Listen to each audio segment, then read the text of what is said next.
নমস্কাৰ ছাৰ বাইদেউসকল, আজি অসম চৰকাৰে 2025 বৰ্ষৰ বিত্তীয় বাজেট সদনত দাখিল কৰিছে আৰু এই বাজেটত ৰাজ্যৰ চৰকাৰী কৰ্মচাৰীসকলৰ বাবে কেইবাটাও বৃহৎ উপহাৰ ঘোষণা কৰিছে।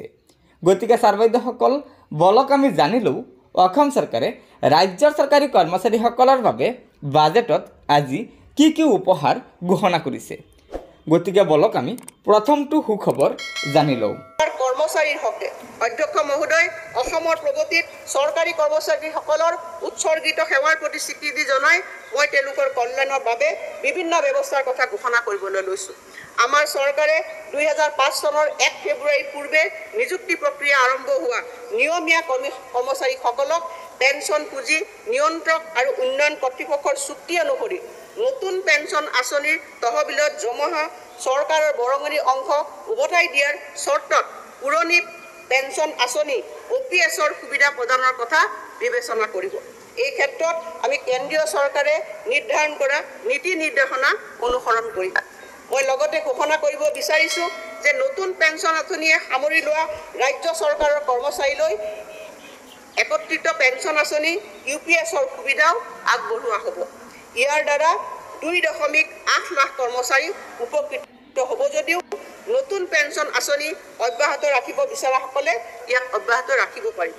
হয় ছাৰ বাইদেউসকল, এয়া আছিল ৰাজ্যৰ চৰকাৰী কৰ্মচাৰীসকলৰ বাবে বাজেটত থকা প্ৰথমটো উপহাৰ।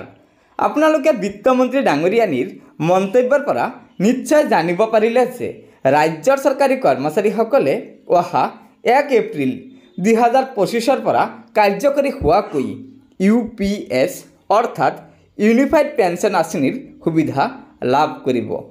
লগতে 2005 চনৰ পূৰ্বে অসম চৰকাৰৰ যিসমূহ বিজ্ঞাপন প্ৰকাশ পাইছিল আৰু সেই বিজ্ঞাপনসমূহত যিসকল চৰকাৰী কৰ্মচাৰীয়ে নিযুক্তি পাইছিল তেওঁলোকে OPSৰ সুবিধা পাব।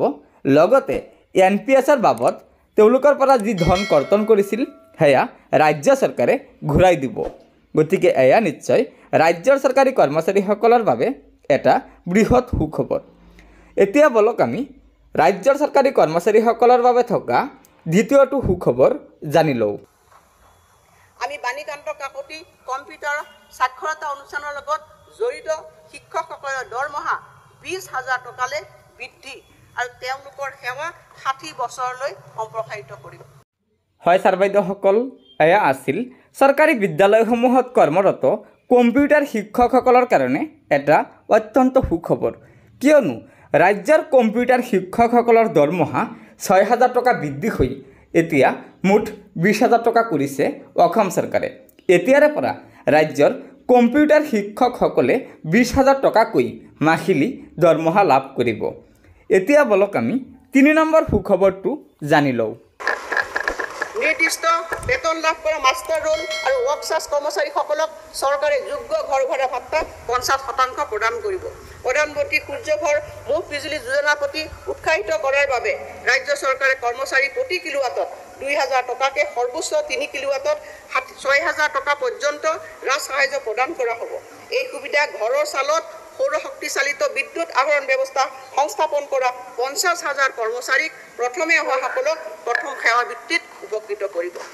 মই এই পবিত্ৰ সদনক জনাবলৈ পাই সুখী হৈছোঁ যে আপোন ঘৰ আঁচনিৰ অধীনত আমাৰ ৰাজ্যখনত 40,054 জন কৰ্মচাৰী আৰু আপোন বাহনৰ অধীনত 3,190 জন কৰ্মচাৰীয়ে সুদৰ হাৰ ৰেহাইৰ সুবিধা লাভ কৰি আছে। এই ইতিবাচক সঁহাৰিয়ে এই আঁচনিখন 2025-26 বিত্তীয় বৰ্ষটো অব্যাহত ৰাখিবলৈ আমাক উৎসাহিত কৰিব। এই সুবিধা ৰাজহুৱা খণ্ডৰ প্ৰতিষ্ঠানৰ নিয়মীয়া কৰ্মচাৰী আৰু 60 বছৰ বয়সলৈ অধিসূচিত ঠিকাভিত্তিক কৰ্মচাৰীসকলকো সম্প্ৰসাৰণ কৰা হ'ব। হয় ছাৰ বাইদেউসকল, ৰাজ্যৰ চৰকাৰী কৰ্মচাৰীসকলৰ বাবে অসম চৰকাৰে যি আপোন ঘৰ আঁচনিৰ গৃহ ঋণৰ সুবিধা দিছে সেই গৃহ ঋণৰ সুবিধা ৰাজ্যৰ সকলো স্তৰৰ চৰকাৰী কৰ্মচাৰীক সাঙুৰি ল'ব খুজিছে, যাৰ কাৰণে বিত্তমন্ত্ৰী ডাঙৰীয়ানীয়ে বাজেটত এই বৃহৎ ঘোষণা কৰিছে। এতিয়া বলক চৰকাৰী কৰ্মচাৰীসকলৰ বাবে বাজেটত থকা চতুৰ্থটো সুখবৰ জানি লওঁ। অধ্যক্ষ মহোদয়, এতিয়া মই আমাৰ চৰকাৰৰ কিছুমান গুৰুত্বপূৰ্ণ ঘোষণা সন্মানীয় সদনত উপস্থাপন কৰিবলৈ আগবাঢ়িছোঁ। চিকিৎসা মহাবিদ্যালয়ৰ ফেকাল্টিলে সুবিধা। অসমৰ মাননীয় মুখ্যমন্ত্ৰী ডাঙৰীয়া নেতৃত্বাধীন বৰ্তমানৰ চৰকাৰখনৰ দিনত চিকিৎসা মহাবিদ্যালয়ৰ সংখ্যা 7ৰ পৰা 14খনলৈ বৃদ্ধি পাইছে আৰু বহুকেইখন নিৰ্মাণৰত অৱস্থাত আছে। আৰু যুৱ প্ৰতিভাক আকৃষ্ট কৰি ফেকাল্টিসকলক পৰিচালনা কৰাটো চৰকাৰৰ সন্মুখত এক ডাঙৰ প্ৰত্যাহ্বান। এই প্ৰত্যাহ্বান চম্ভালিবলৈ আমি নিমুক্ত সিদ্ধান্তসমূহ গ্ৰহণ কৰিছোঁ। চিকিৎসা মহাবিদ্যালয়ৰ ফেকাল্টিসকলক পদোন্নতিৰ ক্ষেত্ৰত ৰাষ্ট্ৰীয় চিকিৎসা আয়োগৰ চৰ্ত পূৰণ সাপেক্ষে গতিশীল নিশ্চিত জীৱিকা অগ্ৰগতি আঁচনিৰ অধীনত সামৰি লোৱা হ'ব। চৰকাৰে বছৰি 2খন ৰাষ্ট্ৰীয় সন্মিলন, এছিয়াৰ দেশসমূহৰ বাবে প্ৰতি 2 বছৰত আৰু এছিয়াৰ বাহিৰৰ দেশসমূহৰ বাবে প্ৰতি 4 বছৰত এখন আন্তঃৰাষ্ট্ৰীয় সন্মিলনৰ পৃষ্ঠপোষকতা কৰিব। চিকিৎসা মহাবিদ্যালয়সমূহৰ নৱনিযুক্ত ফেকাল্টিসমূহক গাড়ী ক্ৰয়ৰ বাবে চৰকাৰে সুদবিহীন ঋণ প্ৰদান কৰিব। অতিৰিক্তভাৱে আমি তেওঁলোকৰ বাবে এখন সহজ গৃহ ঋণ আঁচনি শীঘ্ৰে আৰম্ভ কৰিম। পতন থেৰাপি কেন্দ্ৰ, কৰ্কট ৰোগী বিশেষভাৱে শিশুসকলৰ বাবে অত্যাধুনিক কৰ্কট চিকিৎসাৰ উপলব্ধতা নিশ্চিত কৰাৰ বাবে মই ৰাজ্যিক কৰ্কট প্ৰতিষ্ঠান গুৱাহাটীত এটা পতন থেৰাপি কেন্দ্ৰ স্থাপনৰ প্ৰস্তাৱ আগবঢ়াইছোঁ। ই হৈছে পূব ভাৰতৰ প্ৰথমটো আৰু দেশৰ ভিতৰত তৃতীয়টো পতন থেৰাপি কেন্দ্ৰ। অঞ্চলটোত আগশাৰীৰ কৰ্কট সেৱাৰ ই এক গুৰুত্বপূৰ্ণ মাইলৰ খুঁটি আৰু এই যন্ত্ৰটোৰ মূল্য হৈছে 550 কোটি টকা। এই প্ৰকল্পৰ বাবে চৰকাৰে CSR পুঁজিও ব্যৱহাৰ কৰিব।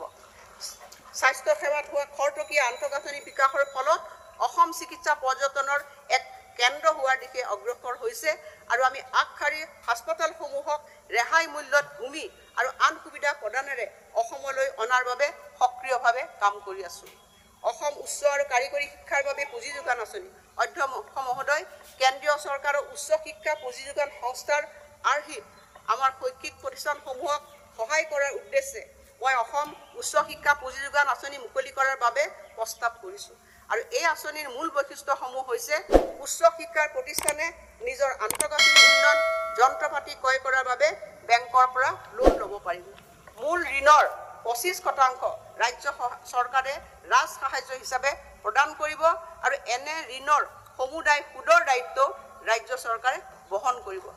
গতিকে ছাৰ বাইদেউসকল, এয়া নিশ্চয় অসম চৰকাৰে 2025 বৰ্ষৰ বিত্তীয় বাজেটত ৰাজ্যৰ চৰকাৰী কৰ্মচাৰীসকলৰ বাবে কেইবাটাও বৃহৎ উপহাৰৰ কথা ঘোষণা কৰিছে, যাৰ দ্বাৰা ৰাজ্যৰ সকলো স্তৰৰ চৰকাৰী কৰ্মচাৰী উপকৃত হ'ব।